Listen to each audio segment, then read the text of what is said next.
But I wanted to catch up on a couple of issues related to the coronavirus pandemic, and I'm joined by the President of the Australian Medical Association in Western Australia, Dr Andrew Miller. Thanks for joining us, Andrew. Look, we've got a number of states that are virtually COVID-free now, and yours is one of them, and the borders are shut. Now, we can understand from a medical point of view, if you want to stop the disease coming in, you just keep those borders shut for as long as you like. But in practical terms, to get the country moving again, how long is this necessary? Well, I think we all agree that time's going to be up on this probably sometime in early August if there's not big outbreaks on the East Coast. We see Victoria's having real struggles keeping their little patches under control. The reasons why WA has held out, I think, is because it's a difficult state to defend. It's huge. It's 1/3 of the continent. It's only got 10% of the population. You can't treat severe COVID in the outback, of course, so that's a real issue. So we're getting all of our ducks in a row. Plus, to get here, you've got to spend 3 to 5 hours in the back of an aeroplane. So if we get one person on that plane, then by the time they get off, you can't imagine that if you sit there in economy, you're not going to catch it off the bloke next to you. But we have done well right around the country, including in Victoria, where there have been infections, in isolating them and getting on top of them. And most of these new infections over the past few days in Victoria are overseas Australians, they're returnees. They're just going straight into quarantine. They're not a problem.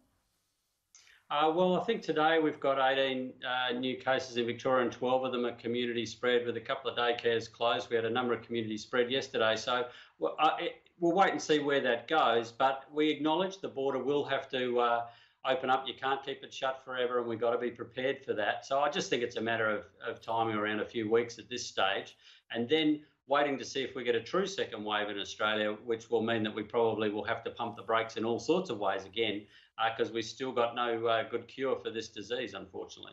Yeah, speaking of cures for the disease, we've talked before about hydroxychloroquine. There are trials underway in Australia to prevent the disease and also to treat it. A lot of talk now on the back of a British study about the steroid DEXAMETHASOne. This is a drug that would only be used really when somebody is severely infected or suffering severe symptoms?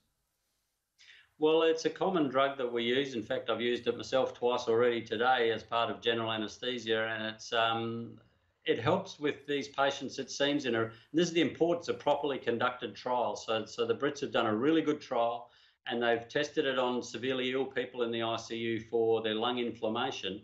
And it seems like it will reduce the death toll significantly for those on a ventilator, down from 50% by possibly about a third.